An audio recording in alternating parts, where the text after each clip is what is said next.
Ladies and gentlemen, would you please be seated? Would you please take your seats?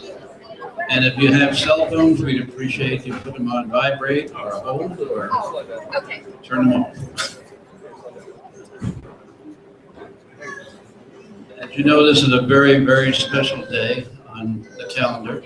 Each year, when April 18th rolls around, we have a celebration of one of the most memorable days in our life, I guess, of all of our lives that happened back in 1942. It was the first raid on Tokyo, and we have a gentleman with us tonight that was sitting on plane number 1 next to Jimmy Doolittle and took off the Hornet, the USS Hornet, and was the first guy over Tokyo. It was the first aircraft over Tokyo. And so we're celebrating this day again for the Doolittle raid and for our special guest, Dick Cole, but we also have another special guest. We have a gentleman with us by the name of Rodney Thompson. He's the Chief Marketing, Rodney Williams, Chief Marketing Officer and Executive Vice President for the Hennessy Corporation. And I've got to tell you about Hennessy. Hennessy has become our greatest partner in our scholarship fund. They're the largest contributor today that we have for the James H. Doolittle Scholarship Fund. And we are so proud to be part of the Hennessy Group and all his members of all his family around the country and around the world. So at this point, I'd like to introduce Rodney to say a few words. Rodney. Thank you. Thank you, Tom. And good afternoon, everyone. I'm so honored and excited on behalf of everyone at Moet Hennessy to be here on the 74th anniversary of the Doolittle raid and to hoist a glass in toast to the 80 Doolittle raiders, their families, as well as descendants of the families from China who gave shelter and protection to the Doolittle raiders when they landed immediately after the raid.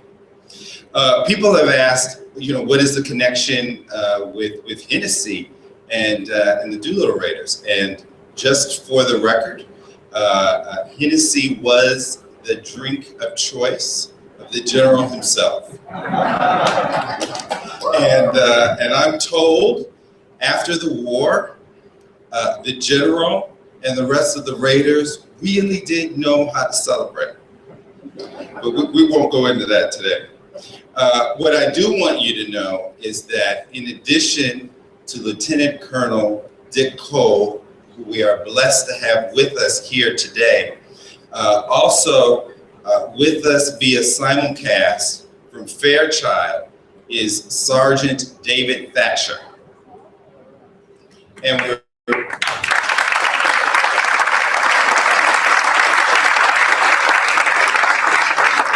And we're pleased to say that this is being shared at a dozen Air Force bases across the country. And as well, we are broadcasting it internally to our New York office, as well as 6 other offices around the US. As Tom referenced, General Doolittle felt that the mission was part of duty and part of responsibility. And it was one of his tenets that it not be commercialized in any way. And so we're very pleased to find ways to support the continuation of the legacy without doing it in a commercial way. And it's why we've been really honored to be a part of the James Doolittle Scholarship Fund.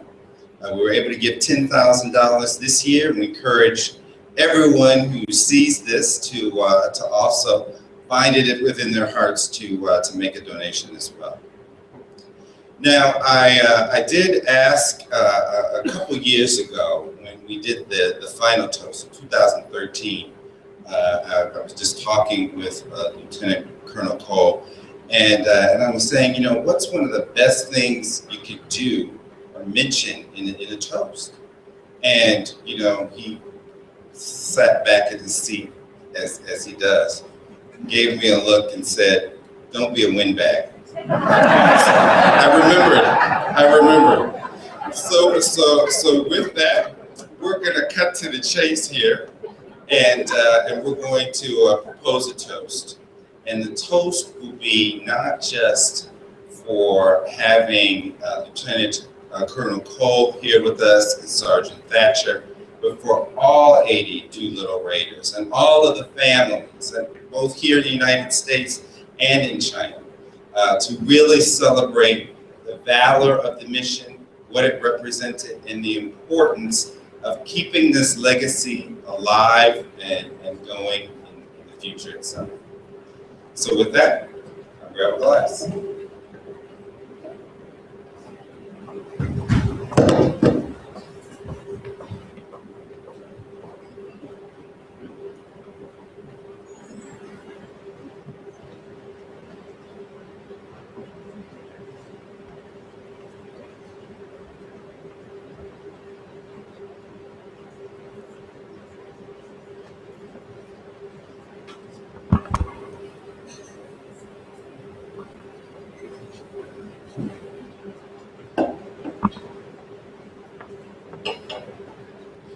So Dick, on behalf of all Americans, on behalf of the free world, on behalf of world peace, we want to raise a glass to you and your comrades for your valor and your sacrifice, both during the war and in terms of the lives you've led afterwards, in terms of really being a role model for the rest of us.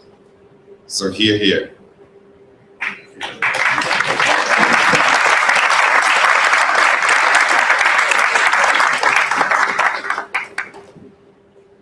Ladies, gentlemen, Dave Thatcher and I propose a toast to those we lost on the mission and those that have passed away since. May they rest in peace.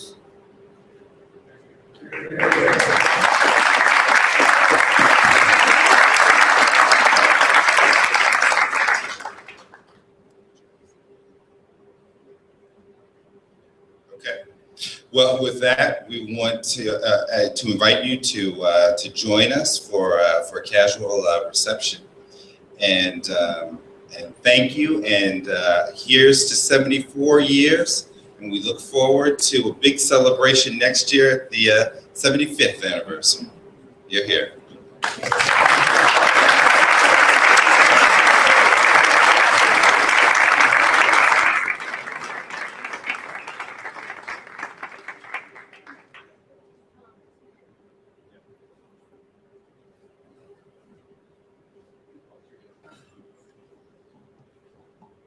Good afternoon. I apologize for the chaos. It actually started 15 minutes early, and it ended about 20 minutes early, and we haven't even announced General Hecker as our guest speaker. And without further ado, General, could you set the stage and share the stage with Colonel Cole?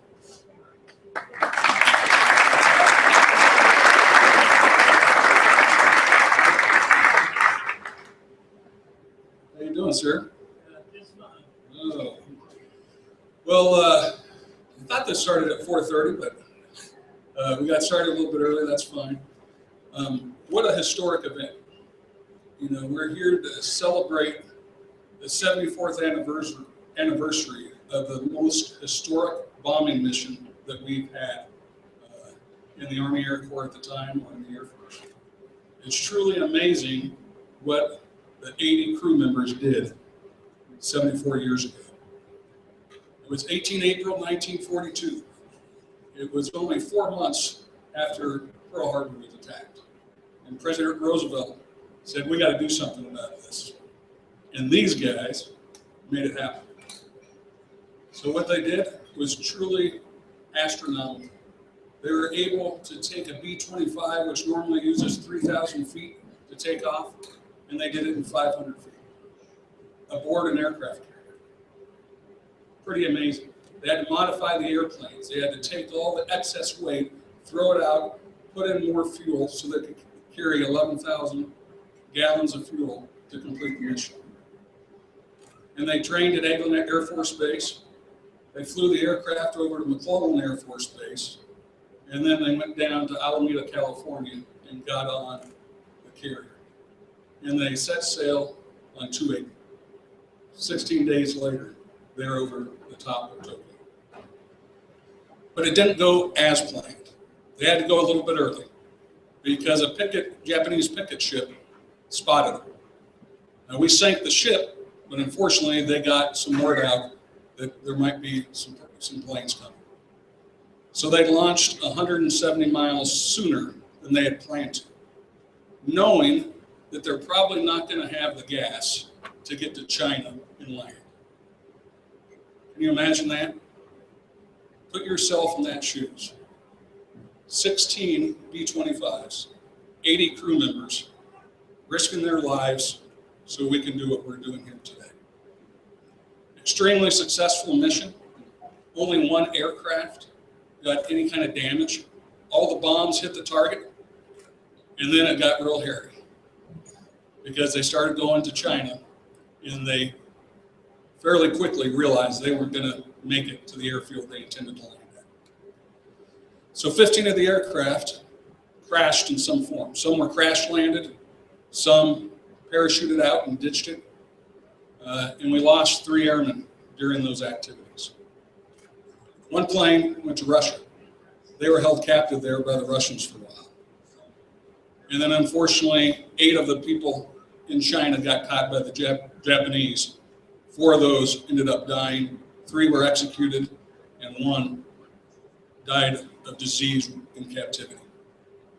So that left 73 raiders that came home from that mission.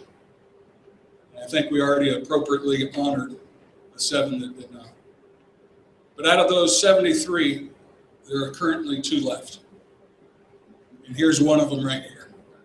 What a hero he is, huh?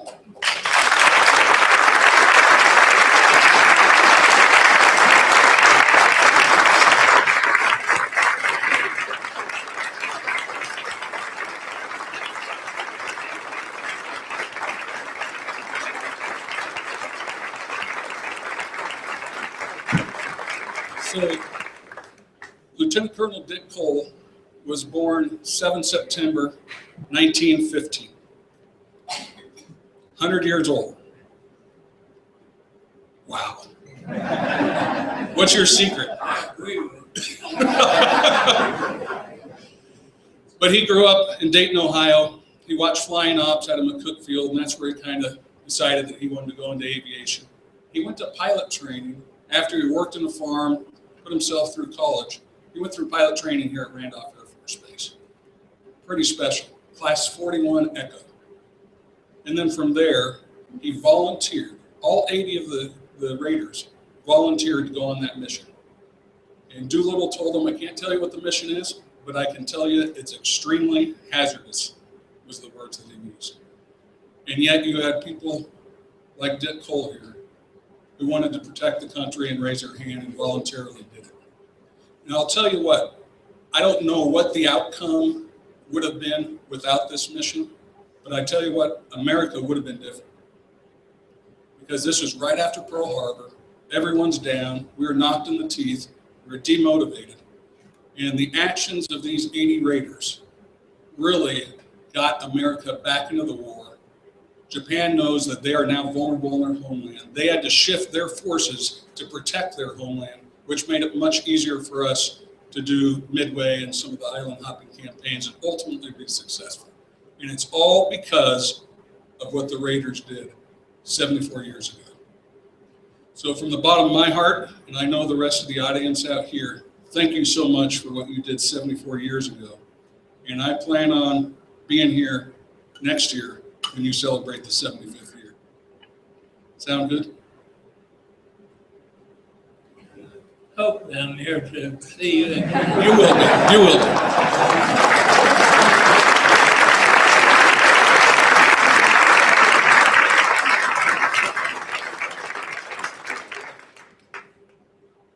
I'd like to remind you all that you have to remember that I was flying with the best pilot in the world at that time. Jim Doolittle, right? He was the co-pilot of the lead aircraft, General Doolittle. Great guy. Well, thank you so much.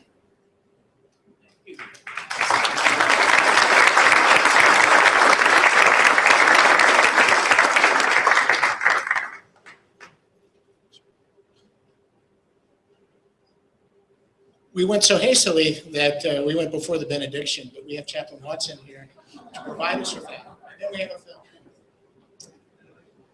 Let us pray. Heavenly Father, what a great occasion we are celebrating today, commemorating the Doolittle raid, which many people lost their lives in, but which boosted the morale of our country and helped kickstart us to ultimately win World War II. We thank you for the legacy of all involved in the Doolittle raid. We honor them and the memories of those who have passed. And we ask you to fill us all with inspiration and courage so that we might continue in their legacy in the wars that we are called to fight today. All of this we pray in your most holy name. Amen.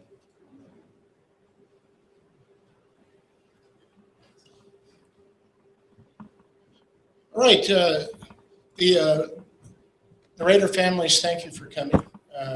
In fact, before I became a historian, I was a jazz artist, and so I'm improvising here.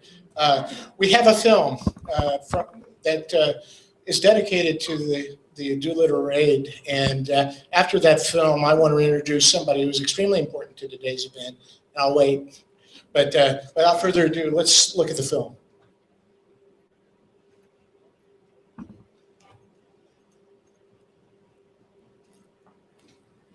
There are moments and there are men.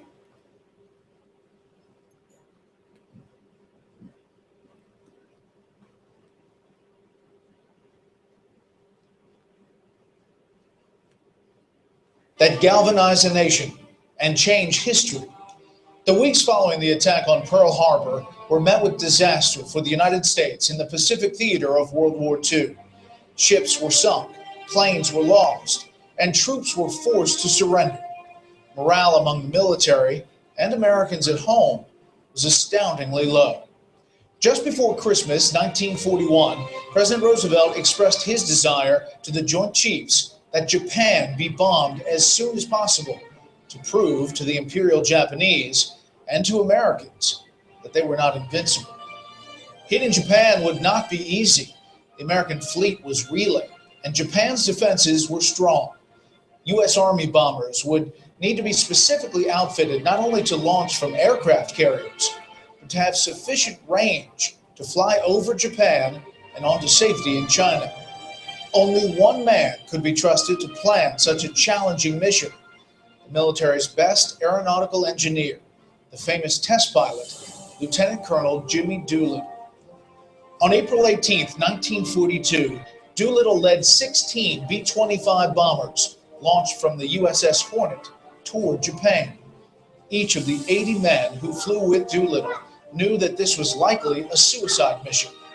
Not only did they face Japanese anti-aircraft defenses, after being spotted, they were forced to launch their planes 200 miles early.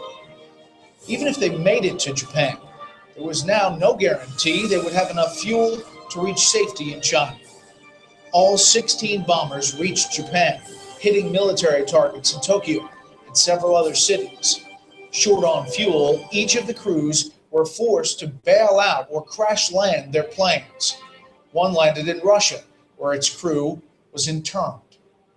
3 men died evacuating their planes. 8 were captured by the Japanese and held prisoner. 3 were executed, and 1 died in captivity. The rest of the raiders regrouped and made their way to safety. Doolittle himself thought the raid was a failure, having caused minimal damage and losing all of his planes. He expected to be court-martialed. Little did Doolittle and his men know that the raid had caused a sensation back home. Morale shot through the roof as the American public, reeling from defeat after defeat, watched as the U.S. military had struck at the heart of the Japanese Empire. Just as important, the Japanese military, shocked by the attack, reorganized its defenses, diverting material to defend the home islands. This would have a huge impact 2 months later as the entire tide of the World War shifted in the Americans' favor following the epic Battle of Midway. Jimmy Doolittle would receive the Medal of Honor for leading the raid on Tokyo. Each of the 79 other Raiders were awarded the Distinguished Flying Cross, and the Doolittle Tokyo Raiders would go down in history among the most legendary veterans of the Second World War. 80 men took part in the Doolittle Raid. 62 would survive World War II. Beginning in 1946, just after the war, the surviving Raiders gathered each April 18th to commemorate the raid and to honor those lost comrades. In the 1950s, they were presented with a set of 80 silver goblets, each inscribed with the name of a Doolittle Tokyo Raider. Each year, in a solemn ceremony, the Raiders have held a toast to those who died during the preceding year, turning over that Raider's goblet in its wooden carrying case. Doolittle himself passed away in 1993. Today, only 4 goblets remain upright. For decades, that case held a bottle of Hennessy cognac from 1896, the year of Jimmy Doolittle's birth. For half a century, the men of the Doolittle Raid held on to this bottle, agreeing it was only to be opened for one final toast when few remained, commemorating their lost brothers and marking their last official act. That act came the weekend of Veterans Day, 2013, at the National Museum of the United States Air Force. In a special ceremony, 3 of the 4 surviving Raiders, Lieutenant Colonel Richard Cole, Lieutenant Colonel Edward Saylor, and Staff Sergeant David Thatcher, came together and in a moment nearly 71 years in the making, opened that bottle of 1896 Hennessy, toasted their brothers in arms, and completed their final mission.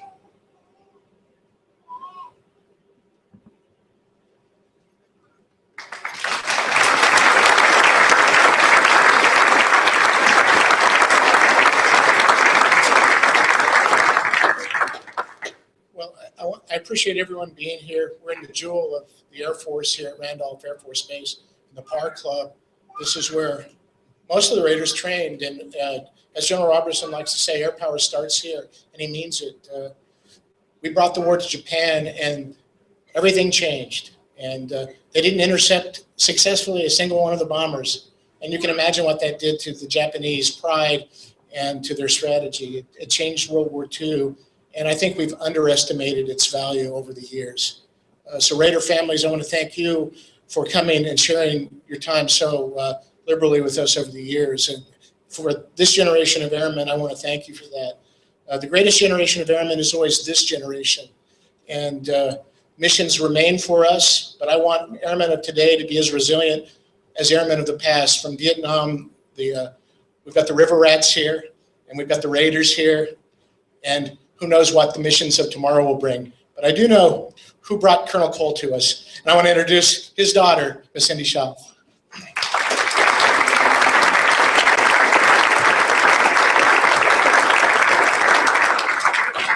Thank you very much for coming out. It's a nice tribute to the people that saved our fannies during World War II, all of them, okay, in every country. What I'd like to do is introduce the families that are here from the Raiders, and I'm going to go by crews. Connie Bramer is here, and her dad, stand up please, and most of what people don't understand is the Raiders were the beginning, the Doolittle Raid was the beginning of World War II. They stayed in the war effort the whole time. We lost 19 Raiders because of World War II, and there was 28 of them that did not get back to the States. General Doolittle promised them the carrot, Dad says it, the carrot of the raid, if you volunteered, was you'd get to come home. 28 of them didn't, but part of that was because they immediately got General Doolittle back to Washington, D.C. So he would have gotten as many people as he could have gotten out. He actually had money to bribe the guerrillas that had the crews that were captured, and that didn't work, but they tried everything they could, and he did not, Dad says he did not leave. He could have been over and hanging a good week and a half earlier than he was, but he waited. There was a telephone where he was, and he was able to find out about the welfare of as many crew members as he could. And he did not go over there knowing that he would be taken back to the States, probably to be court-martialed, is what he thought, not to be given the Medal of Honor, okay? But Connie Bramer's father was really the first one over Tokyo because he was in the nose of the plane, as Dad says. He stayed in the CBI.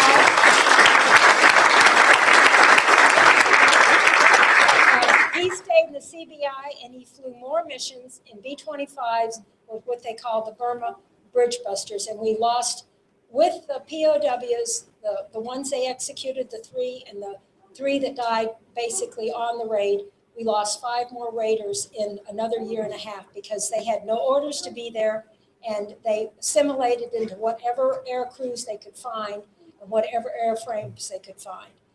The Potter family, will you stand up? Anyway, the Potter family's here.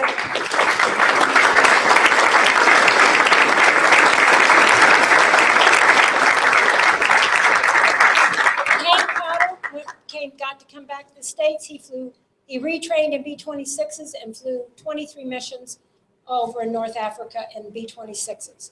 And Dad was left in the CBI too.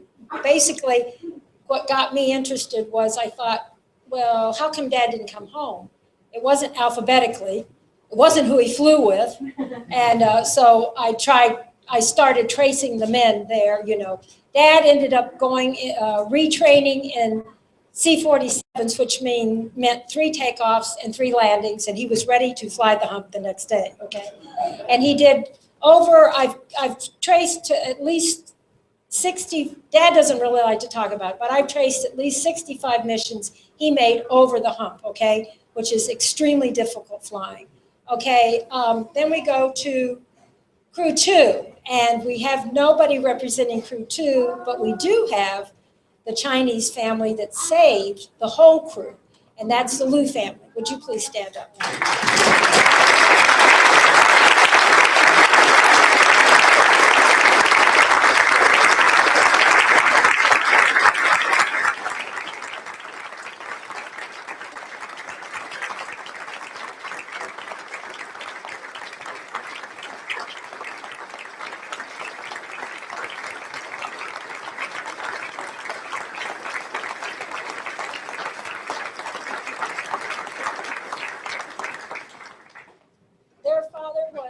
Engineer student that had graduated, and they knew he was coming back from university, and they knew the path he traveled back to his home in China, through China, and the village people basically through sign language told Hoover's crew to stay there, that there was somebody coming through that spoke English. And not only did he speak English, but he traveled, and at any given time, the raiders were always within an hour of being captured by the Japanese, any of them.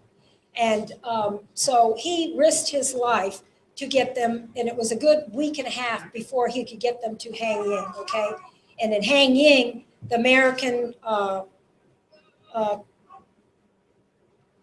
it's not the AVG, but that was one of the AVG's headquarters, would fly in and pick them up in C-47s.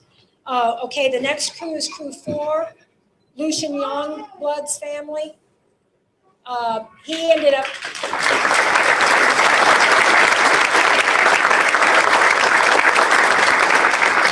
he got left in the CBI also, flew another good 50 missions in B-25s out of Kunming, bombing eastern China in B-25s. Then we go to Crew 5, and we have Rodney Wilder. Did they show up today? Yes, okay.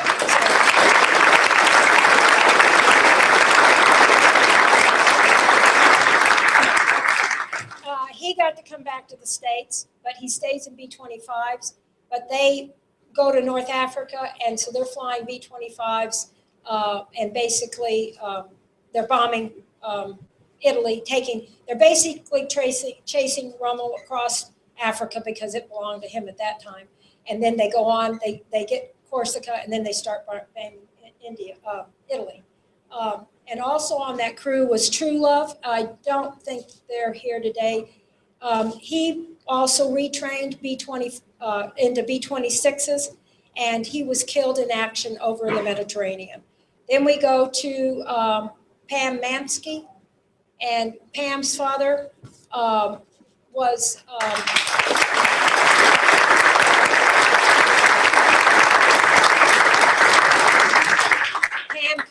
Pam's father comes back to the States. He gets to come back to the States, and he goes through officer candidate school. I guess that's what they called it then. Anyway, he became an officer, and he goes to North Africa a couple of years later and survives.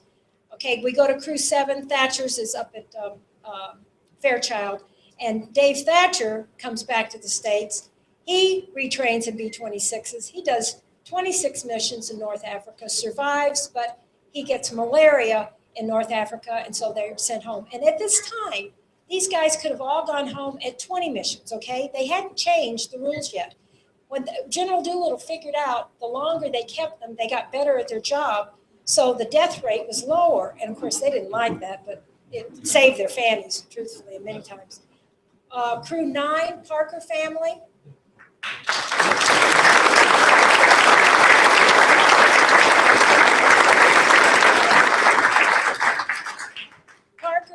Parker comes back to the States, retrains in B-26s, and does 23 missions over back in North Africa.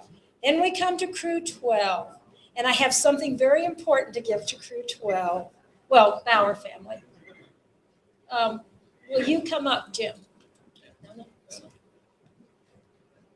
Jim's father was pilot on Crew 12, okay? And all the Raiders got along very well, and they weren't jealous of anybody else, and there were type A's in there, but they all loved General Doolittle, and they got along great.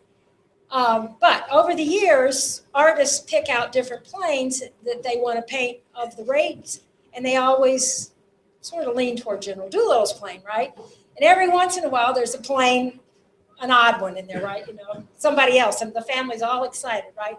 Well, no one ever put, when they did their painting, they never put the tail number on of Bill Bauer's plane. But at one of the signings years ago, my mother had found these, they were by Westinghouse, and they'd done these booklets about 5 different interesting things that happened in World War II. And one of them was on the Doolittle raid. And they produced, this is a booklet, in the centerfold is this. And so she took them to one of the reunions and had them signed. And Jim Bauer's father decided this plane didn't have a tail number. So he put his tail number on it.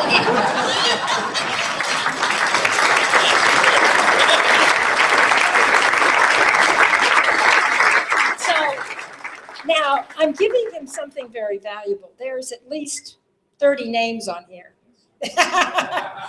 So when I was going through different things that my mom and dad had, I saw that and I started laughing, and I thought, I need to give this to Jim so he'll have a tail number.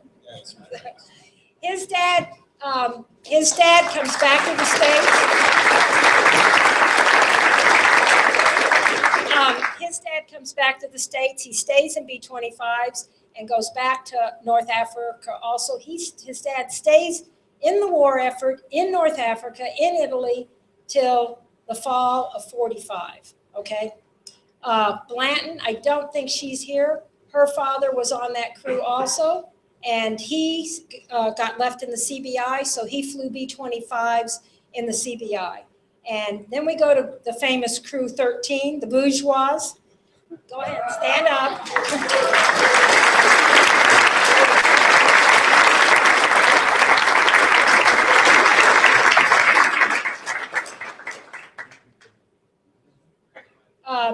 I don't know what she said.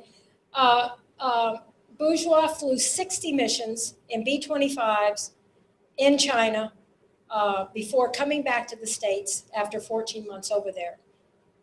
Then we go to Crew 16, which was Bobby Height, DeShazer, and Spatz. All of them became POWs, and Spatz died. He was executed by the Japanese, and what I've read, he was executed. He survived the raid fine, but he was executed because he mouthed off to the Japanese so much. He was enlisted, and he was 21 at the time, and he wasn't going to take any guff off of them. And they decided that they were just going to, so they executed him. The other two that were executed were both pilots of both their aircrafts.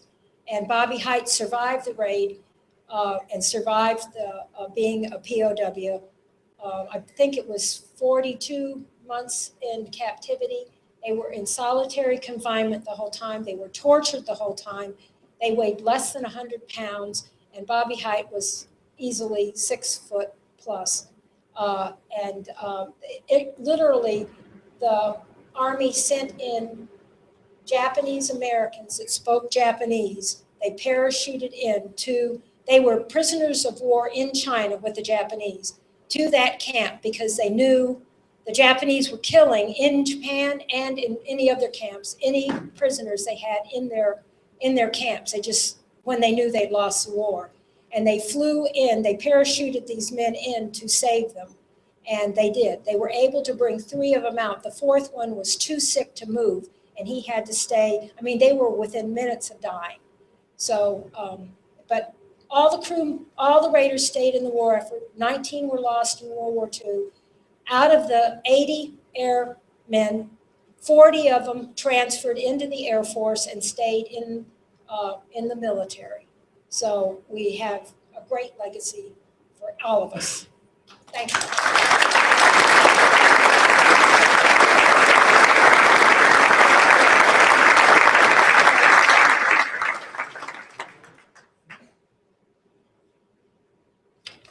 Hi. At this time, I would like Cindy to please present the gold medal replica to the commander. Sorry. Can you please present the medal to the commander?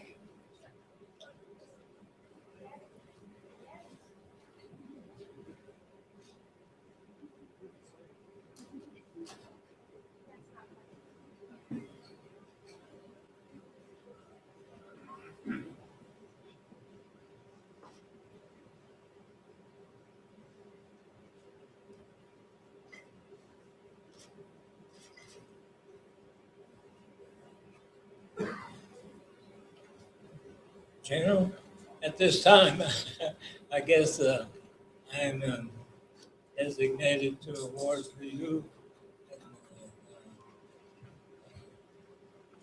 Randolph Air Force Base, a replica of the Congressional Gold Medal that was awarded to the Raiders. That's special. Thank you.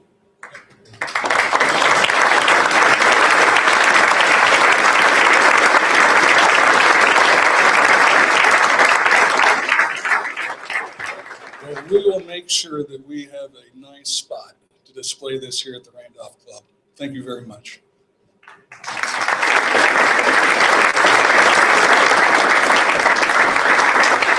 I'd like to call up Colonel Kevin Smith.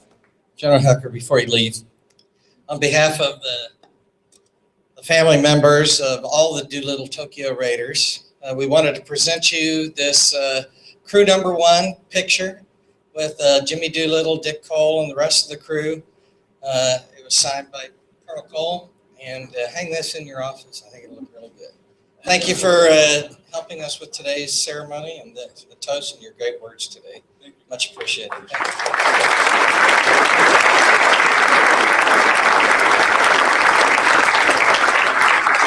So it's time for the toast again. I know we did it earlier, but we need to conduct the toast again. So if you please. We can never toast enough, especially when it comes to the Doolittle Raiders. So give Tom just a second to walk over. And how glorious was it that the Raiders last year were awarded the Congressional Gold Medal? I'm told that the distinction between that and the Congressional Medal of Honor is that there are about 4,000 recipients of the latter, but I just learned this afternoon, since George Washington got the first Congressional Gold Medal, there have just been 158 ever given. So huge honor in recognizing the Doolittle Raiders last year. And we're thrilled to be able to honor April 18th to continue this tradition of recognizing this huge achievement.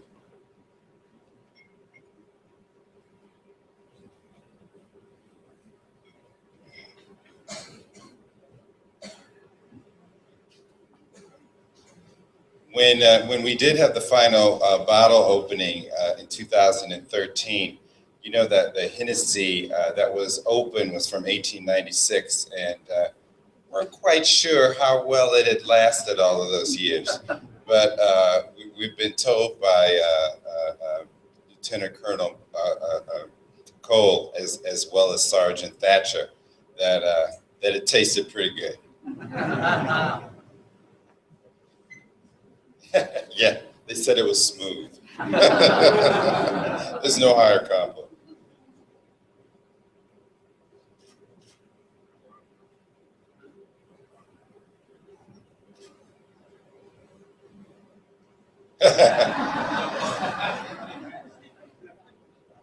Okay. So with that, please raise the glass in honor and commemoration to the great Doolittle Raiders. Hear, hear. May they continue to live on.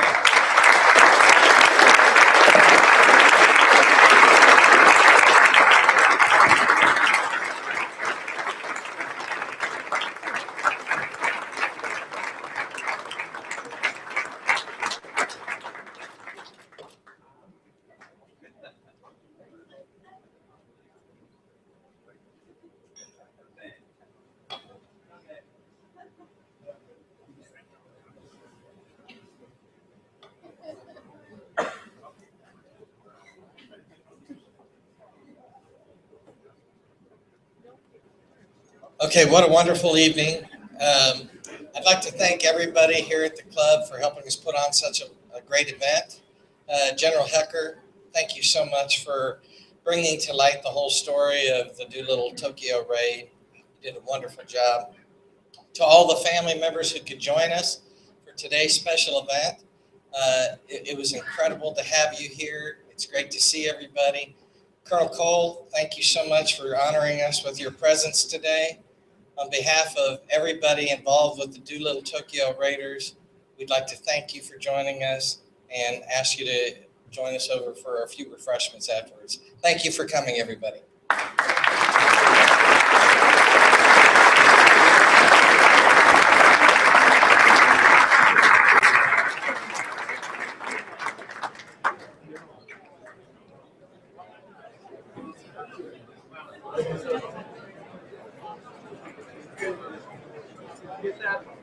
Yeah.